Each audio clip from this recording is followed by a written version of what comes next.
Buenos días, tardes o noches a todos y todas. Mi nombre es Valentín Velázquez y en la clase de hoy hablaremos de la anatomía de la vejiga urinaria. La vejiga urinaria es un receptáculo músculo-membranoso cuya función es la de almacenar transitoriamente la orina hasta poder llevar a cabo la micción. Esta estructura se va a ubicar en la cavidad pélvica, específicamente en la pelvis menor o verdadera, en un espacio que se denomina espacio pelvis subperitoneal. Esta estructura se va a ubicar justo por detrás de la sínfisis pubiana y por delante del recto en el varón o por delante del útero en la mujer. Va a presentar una forma de tetraedro cuando está vacía y una forma esferoidea, forma de esfera cuando se encuentra llena. Para el estudio de su configuración externa, la vejiga presenta una forma tetraédrica, es decir, una forma que va a presentar cinco caras cuando está vacía. Cuando está llena, esta estructura pasa a tener una forma globosa, una forma esferoidea y va a llegar a colindar con la cavidad abdominal. De hecho, hay algunas patologías, como por ejemplo las vejigas globosas o los globos vesicales, en los cuales la vejiga va a llegar a contactar con la pared anterolateral del abdomen, específicamente con la pared anterior del abdomen, a 2 centímetros por encima de la sínfisis pubiana. Antes de seguir avanzando con respecto a la anatomía de la vejiga urinaria, es importante rescatar un concepto desde la fisiología, que es el concepto de capacidad de la vejiga urinaria. Esto hace referencia a cuánta orina puede almacenar la vejiga sin que se desencadene el deseo de la micción. Esta capacidad va a rondar los 300 a 350 centímetros cúbicos. Es decir, que esta será la capacidad de la vejiga, la capacidad de la vejiga urinaria para almacenar la orina. En el caso del sexo femenino, va a ser en el diámetro transversal mayor al sexo masculino y por lo tanto puede almacenar ligeramente más orina que el varón. Aquí vemos las dos estaciones de la vejiga urinaria. Allí, más transparente, vemos a la vejiga urinaria llena, rondando allí los 350 centímetros cúbicos y claramente con una forma globosa, una forma esferoidea, yéndose hacia la cavidad abdominal. Mientras que por debajo nos encontraremos aquí con una vejiga de pleta y su forma característica de tetraedro o de pirámide tetraédrica. Ahora bien, vamos a ver un poquito aquí desde su configuración interna. Esta es la vejiga urinaria en su configuración interna. Vemos que en su interior presenta un color rojizo, un color rosa, con ciertos pliegues que se corresponden con la túnica mucosa de esta estructura que abordaremos más adelante. Estos pliegues van a configurar aquí una zona lisa en el interior que recibe el nombre de trígono vesical o trígono de Liatot, que se encuentra delimitado por la llegada de los dos uréteres y el nacimiento o la emergencia de la ureta. Este trígono vesical de constitución lisa en la configuración interna en la cistocospía va a tener justamente una forma lisa, una textura lisa y representa aquí la conjunción de mayor cantidad de tejido conectivo y mayor cantidad de tejido muscular para poder efectuar la eyección de la orina, es decir, la micción. Cuando existe una cistocele, generalmente en el caso del sexo femenino, es decir, un descenso, un prolapso, una ptosis de la vejiga urinaria, se dibuja en la profundidad de la vagina un triángulo producido por justamente este triángulo de Leto que recibe el nombre de triángulo de Paulik o simplemente trígono de Paulik. Ahora bien, vemos más de la situación de la vejiga urinaria. Aquí nos encontramos con un corte de sección transversal que pasa a la altura de las cabezas femorales. Y lo que podemos ver hacia anterior es allí a la sínfisis pubiana y por detrás a la vejiga urinaria. Todo esto se corresponde con la vejiga urinaria, en este caso una vejiga urinaria de forma globosa, es decir, que estaría rondando los 350 centímetros cúbicos. En estas ilustraciones, por debajo, vemos cortes de sección sagital mediano en donde encontramos a la sínfisis pubiana y por detrás a la vejiga urinaria, en el caso de un espécimen masculino. Acá tenemos una forma característica de la vejiga urinaria y aquí tenemos luego otra forma característica de la vejiga urinaria. Esto se corresponde con una vejiga urinaria en una capacidad aparentemente media y aquí está la vejiga urinaria depleta, es decir, sin orina. Esta es claramente la forma tetraédrica que se le asigna desde la descripción anatómica a la vejiga. Allí la vejiga urinaria globosa, es decir, una vejiga con una gran cantidad de orina almacenada. Y claramente vemos cómo esta vejiga ya se encuentra extendiéndose, ampliando su situación hacia la cavidad abdominal, pero siempre en el espacio pelvis superior, es decir, en el espacio subpélvico, infrapélvico, revestido superficialmente por el peritoneo. Aquí vemos una ilustración en donde nos encontramos con la sínfisis pubiana y podemos ver algunas de las estructuras que funcionan como medios de fijación de la vejiga. En este caso nos encontramos con una ilustración de un espécimen masculino, y lo que vemos allí es un compartimento que recibe el nombre de compartimento vesical o celda vesical, en donde se va a encontrar a la vejiga urinaria. Este compartimento vesical se va a encontrar limitado hacia los laterales por estos medios de fijación que estamos mencionando. Y los medios de fijación anteriores van a ser dos en el caso del sexo masculino y uno en el caso del sexo femenino. Estos dos, en el caso del sexo masculino, van a ser los ligamentos pubovesicales y puboprostáticos, que tienen una configuración en la cual se encuentran los dos enlazados en la misma estructura anatómica, en la misma estructura histológica, y van a tener un fascículo lateral y un fascículo medial. Hacia posterior encontramos este tabique que se va a formar por repliegues peritoneales. Este va a ser el repliegue peritoneal transverso o repliegue peritoneal de Douglas, que va a dibujar luego al fondo de saco de Douglas o fondo de saco recto vesical en el caso del sexo masculino y en el caso del sexo femenino.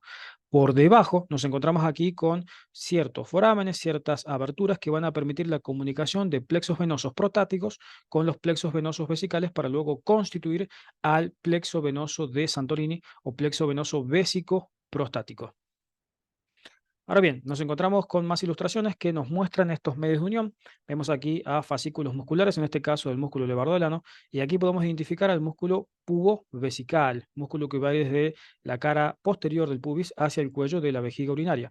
Por debajo y hacia el lateral, el músculo puboprostático, que se va a dirigir hacia la cara lateral del polo derecho o el lóbulo derecho de la próstata. En este caso sería el lóbulo izquierdo de la próstata. Hacia posterior, este músculo que recibe el nombre de músculo recto vesical o vésico rectal, que va a ir desde el cuello de la vejiga urinaria hacia las caras laterales de el recto. De tal manera que se dibuja aquí un continuo de tejido músculo conectivo, tejido conectivo, que recibe el nombre de lámina sacro recto génito vésico pubiana o simplemente láminas de Delvet. Las láminas de Delvet en su interior van a contener a los plexos hipogástricos inferiores que van a ser encargados de inervar parasimpática y simpáticamente, es decir, autonómicamente todas las vísceras pélvicas. Esas láminas de Delvet permiten la delimitación de lo que es en la pelvis una porción media, que es la porción visceral de la pelvis, donde se encuentran las vísceras pélvicas, que también se puede denominar como mediastino pélvico, mediastino pelviano. Y aquí nos encontramos con lo que es el compartimento vesical o celda vesical. Recordemos que debido a las ramas de la arteria ilíaca interna o hipogástrica, van a dibujar en la porción media de la pelvis, lo que definíamos como mediastino pélvico, las tres celdas diferentes para diferentes órganos. Anteriormente tendríamos allí a la celda vesical, dibujada por la vaina hipogástrica o fascia pelviana visceral, que va a continuar, que va a seguir la arteria vesical superior, rama de la porción permeable de la arteria umbilical, que a su vez es rama del tronco anterior de la arteria ilíaca interna o hipogástrica. Esto se conoce también con el nombre de mesotransverso común. Y aquí vemos a todo este compartimento vesical. Por detrás, en el caso del sexo masculino, tendríamos el compartimento rectal o celda rectal, que va a estar configurado por la vaina que sigue a las arterias hemorroidales medias. Bien, la vaina que sigue a las arterias hemorroidales medias. Este compartimento vesical va a estar delimitado por hacia anterior la sínfisis pubiana y hacia el lateral por este mesotransverso común que va a seguir justamente este tejido conectivo que va a seguir en las arterias vesicales superiores. Por detrás se encuentra delimitado por la fascia retrovesical que va a colinar con la fascia rectal o la fascia propia del recto, la lámina propia del recto. Aquí nos encontramos con un corte sagital mediano donde vemos exactamente lo mismo, la sínfisis pubiana, por detrás la vejiga urinaria y por detrás al recto. En este caso dijimos que la vejiga urinaria es una estructura subperitoneal, es decir, que se encuentra tapizada superficialmente por el peritoneo parietal, en este caso inferior. El peritoneo parietal inferior se repliega aquí, forma un fondo de saco entre la vejiga urinaria y el recto, que va a ser el punto más declive del peritoneo masculino y que recibe el nombre de fondo de saco vesicorrectal o fondo de saco de Douglas. Este punto declive, el punto más declive del peritoneo masculino y del peritoneo femenino no, va a ser un punto en donde se va a colectar, se va a recolectar sangre o algún líquido en el caso de algún derrame en la cavidad intraperitoneal, Hacia anterior vemos esta estructura que se encuentra aquí, que recibe el nombre de uraco o ligamento umbilical medio, que es un vestigio de la circulación fetal. Este ligamento umbilical medio va a ir desde lo que sería la cara anteroinferior de la vejiga urinaria hacia el ombligo y la fascia que reviste el ombligo, que es la fascia de Richard. Este ligamento umbilical medio, junto con esto que será tejido conectivo de la pared anterolateral del abdomen, cerrando allí la pared anterior del abdomen, específicamente será la línea alba, delimita un espacio que se encuentra por delante de la vejiga y por detrás de la sínfisis pubiana. Espacio que puede recibir tres nombres: espacio prevesical, porque está por delante de la vejiga urinaria; espacio retropúbico, porque está por detrás de la sínfisis pubiana; o por su epónimo, el espacio de Retzius. Este espacio de Retzius va a contener a estructuras conectivo adiposa, es decir, tejido adiposo, a venas del tejido adiposo y ciertas arterias sin mucha importancia, arterias sin tanto calibre.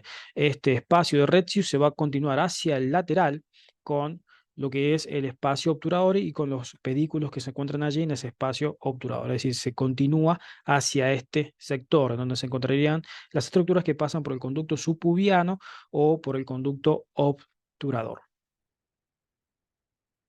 Bien, aquí nos encontramos con cortes sagitales medianos, en donde podemos ver las relaciones de esta vejiga urinaria. Las relaciones de la cara posterior superior de la vejiga urinaria van a ser, en el caso del sexo masculino, con estructuras viscerales peritoneales, es decir, con estructuras del yeyuno y ilion. Si hablamos de hacia el lado derecho, va a colindar con el ilion, y si hablamos del lado izquierdo, va a colindar con el yeyuno. En el caso de hacia la cara derecha, también se encuentra en relación con el apéndice vermiforme, vermicular o apéndice secal de la fosa ilíaca derecha. En el caso del sexo femenino, esta relación cambia un poco. Fíjense que allí se relaciona con parte del istmo, cuello, y con una partecita del cuerpo del páncreas. Con el fundus, esto es el fundus, no es el istmo, con el fundus, el cuerpo y parte del cuello o istmo del útero. Aquí lo podemos visualizar, ¿sí? Aquí se forma un fondo de saco, que es el fondo de saco vésico vaginal, ya sería el fondo de saco vésico vaginal o vésico uterino del peritoneo. Por detrás, la formación del fondo de saco recto uterino, que no va a ser exactamente igual al fondo de saco vésico rectal del varón, es decir, no va a ser el mismo, no va a ser el análogo, de hecho no es el punto más declive del peritoneo femenino. Esas son las relaciones de la cara posterior superior de esta vejiga urinaria. Las relaciones de la cara anterior inferior de la vejiga urinaria van a ser iguales en el caso del sexo femenino y en el caso del sexo masculino. Hacia anterior se va a encontrar en relación, en el caso de una vejiga urinaria normal, con la pared anterolateral de la pelvis o pared anterior de la pelvis, es decir, se encuentra en relación con la cara posterior de la sínfisis pubiana. Y allí interpuesto vamos a encontrar este espacio de Retzius, que nosotros ya habíamos mencionado, con estructuras venosas, con tejido adiposo y con estructuras arteriales.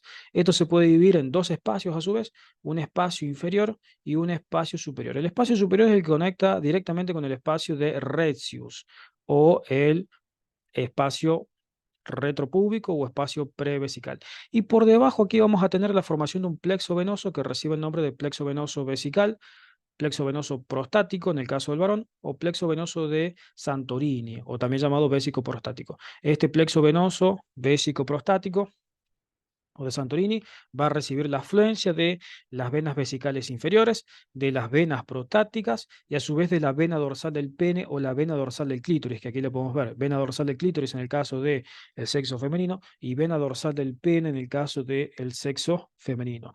De manera tal que esta relación anterior, esta cara anterior-inferior de la vejiga urinaria, quedaría bastante defendida desde el punto de vista quirúrgico. Y aquí las vías para poder acceder desde el punto de vista quirúrgico son cirugías mediante las cuales se accede por un espacio suprapúbico para poder llegar, por ejemplo, hacia la próstata, ¿sí? Relaciones a través, o sea, relaciones quirúrgicas a través de la línea alba, ingresos quirúrgicos a través de la línea alba, a través de estructuras del espacio suprapúbico, para poder llegar posteriormente hacia la próstata en el caso de que se tenga que hacer algún tipo de cirugía prostática. Aquí a nivel suprapúbico, en lo que es la relación de la cara anterior e inferior de la vejiga urinaria, nos encontraríamos con músculos de la pared anterolateral del abdomen cerrados en la línea media por la línea alba o línea blanca. Esa estructura aponeurótica que se forma por la coalescencia, por la llegada de los músculos de la pared anterolateral del abdomen. Allí nos vamos a encontrar con los músculos oblicuo mayor o externo, oblicuo menor o interno, con el músculo recto del abdomen, con el piramidal del abdomen en el caso de que se encuentre, ya que es un músculo inconstante, y con la fascia transversales. Por supuesto, los músculos oblicuo interno y oblicuo externo también revestidos de su aponeurosis y de su fascia. Allí, en ese espacio, nos vamos a encontrar con una, una región ubicada entre el recto del abdomen y el piramidal del abdomen que recibe el nombre de cavum suprapúbico de Leishner o cavum subpúbico. Esas serían entonces todas las relaciones antero-inferiores de la vejiga urinaria, tanto en el sexo masculino como en el sexo femenino. Luego tendríamos relaciones en el caso de la vejiga urinaria llena, de la vejiga urinaria globosa. Esas relaciones de la vejiga urinaria globosa simplemente van a ser hacia el abdomen, es decir, van a superar en 2 centímetros a la sínfisis pubiana hacia el abdomen. Por lo demás, no cambia ningún tipo de relación ni posterior superior ni anterior inferior con respecto a la vejiga. Aquí nos encontraremos con lo que es la base de la vejiga urinaria. La base de la vejiga urinaria, en el caso del sexo masculino, se va a encontrar directamente apoyada sobre la próstata, esta glándula o este órgano con forma de nuez que tiene unos diámetros o unas longitudes de 3 por 3 por 3 que separan a la vejiga urinaria masculina del diafragma pelviano o del periné, del piso pélvico. Es decir, que la vejiga urinaria en el caso del sexo masculino se va a encontrar 3 centímetros más alta que el sexo femenino, que la vejiga urinaria del sexo femenino. En el caso del sexo femenino, esta vejiga urinaria se va a encontrar directamente apoyada sobre el periné, sobre el diafragma pelviano. Por último, para aclarar en este caso del sexo masculino, aquí la relación que se establece con las caras posteriores superiores y parte de la base de la vejiga urinaria con estas glándulas o estos reservorios transitorios que reciben el nombre de vesículas seminales o actualmente denominados como glándulas vesiculosas que se van a encontrar aquí. Existen tabiques celulares que van a estar separando a la vejiga urinaria de las glándulas vesiculosas y a la vejiga urinaria de la próstata. Aquí los podríamos visualizar a unos pequeños tabiques que separarían estarían haciendo una compartimentalización de la vejiga urinaria con la próstata en el caso del sexo masculino.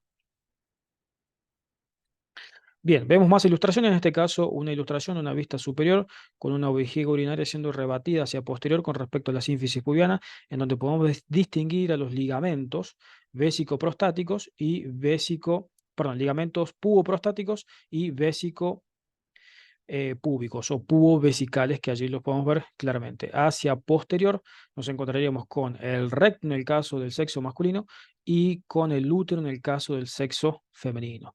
Aquí vemos a la vejiga siendo revestida, siendo tapizada en este caso por el peritoneo. Claramente la vejiga es un órgano subperitoneal ubicada en este espacio que hemos mencionado como espacio pelvis subperitoneal. Y recordemos que las ramas de la arteria ilíaca interna iban a dibujar en esta cavidad pélvica a un meso transverso común que iba a permitir la delimitación de 3 celdas, la celda vesical que ya fue descrita y luego la celda uterina y la celda rectal en el caso del sexo masculino, la celda rectal en los dos, en el caso de la celda rectal en el caso del sexo masculino y el sexo femenino y la celda uterina solamente en el caso del sexo femenino. Bien, aquí nos encontramos con el peritoneo. Esto será el peritoneo que reviste la cara superior de la vejiga, en este caso del sexo femenino, y por debajo la formación de la fascia pelviana visceral o vaina hipogástrica que va a llegar desde las arterias vesicales superiores, tanto en el caso del sexo femenino como en el caso del sexo masculino. Allí vemos cómo se apoya la vejiga urinaria en el diafragma pelviano. Esto será membrana perineal, este tejido blanco que se ve allí será la membrana perineal en donde se apoya la vejiga urinaria femenina. Por debajo, músculos del piso pelviano, es decir, el elevador del ano, el coxigio y luego los transversos profundos, superficial del periné. Ahora bien, vamos a hablar un poquito de la constitución anatómica de la vejiga urinaria. La vejiga urinaria va a estar compuesta por 3 túnicas o 3 capas. Una externa que recibe el nombre de túnica serosa, la cual va a estar constituida por el peritoneo vesical, una media que va a estar conformada por la túnica muscular, por músculo, y por último una interna que va a ser la túnica mucosa. La túnica más externa, la túnica serosa va a ser aquella que está configurada por el peritoneo parietal inferior, por el peritoneo vesical. De manera tal que vamos a ver nosotros surcos transversos o pliegues transversos que se dibujan en la cara posterior superior de la vejiga por este peritoneo vesical. Y hacia los laterales la formación de esos pliegues transversos que van a permitir la delimitación del fondo de saco de Douglas o fondo de saco recto vesical, en el caso del sexo masculino. Ahora bien, cuando pasamos a hablar un poquito de la túnica muscular, aquí nos vamos a encontrar con tres capas. Una capa longitudinal externa, una capa circular media y una capa longitudinal interna. Aquí en esta ilustración la podemos ver bastante mejor.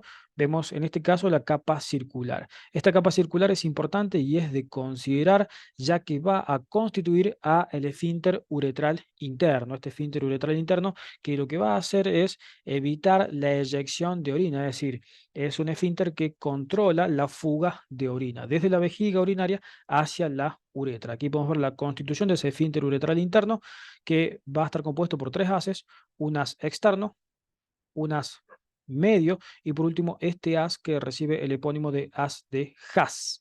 Este es el haz de Haas que son unas fibras de formación del esfínter uretral interno. Aquí nos encontramos con la llegada de los uréteres. Esto representa la llegada de los uréteres que van a configurar aquí ya en la túnica mucosa de la vejiga urinaria unas especies de papilas, ¿no? Unas especies de papilas de forma mamelonada se definen, y aquí se forma una especie de repliegue que va a controlar el retroceso, el flujo retrógrado de orina, es decir, desde la vejiga hacia el uréter, para luego llegar hacia el riñón. Lo que hace este pliegue es evitar justamente ese flujo retrógrado de la orina. Aquí en la túnica mucosa nosotros nos vamos a encontrar, en el caso de las vejigas más jóvenes o de individuos más jóvenes, con una vejiga de apariencia, de textura lisa, pero en el caso ya de vejigas más añejas, de individuos más añejos, más adultos, nos vamos a encontrar con rugosidades de esta túnica mucosa que son evidenciables durante la cistoscopía. Ahora bien, vemos aquí la formación de un triángulo, de un trígono que se define como trígono vesical o trígono de Lietó, que está delimitado por los orificios ureterales hacia arriba y el orificio uretral hacia abajo. Aquí se extiende una túnica muscular, un tejido muscular que va a formar este pliegue que se conoce con el nombre de pliegue interureteral. Hacia abajo aquí la formación de todo este trígono vesical o de Lieto, delimitado por debajo por el orificio uretral. Este trígono tiene la característica de ser equilátero y se va a encontrar reforzado por tejido conectivo y por fibras musculares que van a permitir la eyección de la orina hacia la uretra. Por último, para rescatar con respecto a la túnica muscular, la formación de esta túnica circular que nosotros rescatamos en la capa media de la túnica muscular, que va a configurar el músculo detrusor de la vejiga. El músculo detrusor de la vejiga es aquel músculo que nosotros contraemos para llevar a cabo el proceso de la micción. Aquí vemos la uretra femenina, en el caso de la configuración interna, no ofrece ningún tipo de varianza con respecto a la masculina, simplemente presenta un diámetro transversal mayor, motivo por el cual puede almacenar mayor cantidad de orina. Bien, más de la histología de la constitución anatómica, recordemos que la vejiga urinaria, al igual que las vías urinarias, se va a encontrar revestida por un epitelio de transición que recibe el nombre de urotelio, ¿sí? Este epitelio de transición es un epitelio estratificado que tiene la característica de variar el tamaño de sus células de acuerdo al estado de vaciado, de llenado del órgano. Cuando el órgano se encuentra lleno, las células se aplanan. Y cuando el órgano se encuentra vacío, las células adquieren una forma de domo, una forma de cúpula. Bien, vamos ahora a hablar de la irrigación, del drenaje venoso y por último de la inervación de esta vejiga urinaria. La vejiga urinaria se va a encontrar irrigada por ramas que nacen desde la arteria ilíaca interna o hipogástrica o ramas que nacen desde la porción permeable de la arteria umbilical. Desde la arteria umbilical, que aquí la podemos ver, nosotros sabemos que tenemos en esta arteria dos porciones, una porción permeable y una porción obliterada. Aquí vemos a la porción permeable, la que está ilustrada con color rojo. Esta porción permeable de la arteria umbilical va a dar origen a la arteria vesical superior, pero continúa la arteria umbilical para luego conformar al ligamento umbilical medial, ¿sí? Perdón, el ligamento umbilical medio sobre la cara anterior de la pared del abdomen, ¿sí? Para la formación luego de las fositas inguinales internas media y externa o lateral. Esta arteria vesical superior va a llegar a la cara postero superior de la vejiga, dejando ramos para la porción distal de los uréteres y llegando allí hasta toda la porción postero superior de la vejiga.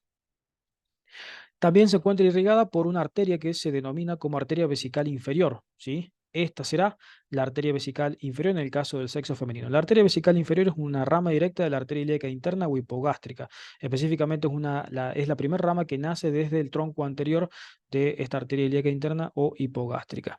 Va a nacer entonces desde la ilíaca interna y luego va a tomar un trayecto anteroinferior para llegar por debajo de los uréteres hacia la vejiga. Y se divide en una rama superior y una rama inferior. Por lo demás, la vejiga se puede encontrar irrigada por ramos accesorios que pueden provenir desde la pudenda interna o inclusive desde la arteria hemorroidal media o rectal media. Los ramos que proceden desde la pudenda interna van a ser los ramos vesicales posteriores. Aquí vemos un esquema de la irrigación de la vejiga urinaria. Vemos allí a la arteria vesical superior y a la arteria vesical inferior. El detalle de que en el caso del sexo femenino, la arteria vesical superior va a recibir el nombre de arteria vaginal, ¿sí? Esta arteria vaginal va a irrigar a la porción inferior de la vejiga urinaria y, por supuesto, a la vagina. Allí vemos el paso de la arteria pudenda interna y luego su llegada a través de diferentes ramos posteriores hacia la porción anteroinferior de la vejiga urinaria. Esto es irrigación. Vemos allí a la arteria umbilical continuando con su porción obliterada y dando allí la arteria vesical superior. Esta será la arteria vesical superior. La arteria vesical inferior va a dejar ramos para las vesículas seminales o glándulas vesiculosas y para los conductos deferentes. Aquí vemos, en el caso de una ilustración del sexo femenino, a el útero siendo rebatido hacia posterior y a la vejiga, la llegada de la arteria vesical superior, ¿sí? La llegada allí de la arteria vesical superior. La arteria uterina rara vez, da irrigación hacia la vejiga. Antiguamente se definía esta arteria que se encuentra allí con color negro, referenciada con el número 1 como arteria vésico-prostática. La arteria vésico-prostática es la que actualmente se define con el nombre de arteria vesical inferior. Dijimos que es rama del tronco anterior de la arteria ilíaca interna y al pasar por detrás y dibujar una especie de gancho a las glándulas vesiculosas o a las vesículas seminales, se va a dividir en dos ramos terminales. Un ramo vesical que es superior, que va a llegar hacia la vejiga, y luego un ramo prostático que se va a distribuir sobre la cara lateral del lóbulo prostático, ¿sí? De la próstata, que se encuentra por debajo de la vejiga urinaria. Ahora bien, en el caso del drenado venoso, el drenado venoso va a estar constituido por una serie de plexos que se encuentran en este espacio retropúbico o espacio previsecal, espacio de Retzius. Estos plexos venosos reciben el nombre de plexos venosos de Santorini. Y las venas que drenan desde la vejiga urinaria van a ser satélites de las arterias, es decir, van a ser las venas vesicales superiores y las venas vesicales inferiores. Estas venas vesicales tienen dos orígenes distintos, uno a partir de la túnica mucosa de la vejiga urinaria y otro a partir de la túnica muscular, de tal manera que allí por la confluencia de esas pequeñas venas, se constituye el plexo venoso de Santorini o plexo venoso vésico-prostático. Ese plexo venoso, como nosotros ya mencionamos, va a recibir a las venas vesicales y a la vena dorsal del pene en el caso del sexo masculino y a la vena dorsal del clítoris en el caso del sexo femenino. Aquí vemos la constitución de este plexo venoso hipogástrico que se encuentra justo por detrás de la sínfisis pubiana, allí en el espesor de la cara anteroinferior de la vejiga urinaria. Todo este es el plexo venoso de Santorini. Por último, para ya finalizar con la clase, vamos a hablar de la inervación de la vejiga urinaria. La vejiga urinaria va a recibir tres tipos de inervación diferentes que son una inervación parasimpática, una inervación simpática y por último una inervación sensitiva. La inervación parasimpática es de considerar ya que lo que va a permitir es la micción, es decir, relaja el esfínter uretral interno para que pueda ser eyectada, puede ser expulsada la orina. Las fibras simpáticas producen el proceso inverso, es decir, producen la inhibición del proceso de la micción. Aquí vemos de dónde nacen las fibras simpáticas. Las fibras simpáticas van a nacer de los segmentos S2, S3 y S4. Desde allí, estas fibras parasimpáticas, es decir, las tres raíces sacras, van a llegar a través de los nervios espláncnicos pélvicos hacia la vejiga urinaria. Pero luego tenemos también nervios que nacen desde las raíces de L1 y L2, específicamente desde el asta intermedio lateral, que van a ser fibras simpáticas, que van a hacer sinapsis con las neuronas postganglionares y situadas en la vejiga y van a inhibir el proceso de la micción. Aquí vemos los pedículos nerviosos que llegan hacia la vejiga. Estos pedículos nerviosos van a tener origen en el ganglio hipogástrico que se observa allí y en el plexo hipogástrico inferior. A partir de allí salen nervios que reciben el nombre de nervios ureterovesicales externos, medios y mediales, que van a llegar hacia el espesor de la túnica serosa de la vejiga urinaria. El más importante de ellos es el cuarto nervio sacro, ¿sí? El cuarto nervio vesical sacro va a llegar hacia la vejiga y es el más constante y es el de mayor consideración. Muy bien, pues esto ha sido todo entonces con respecto a la clase del día de hoy. Espero que les haya gustado y servido. Nos veremos en siguientes vídeos. Saludos.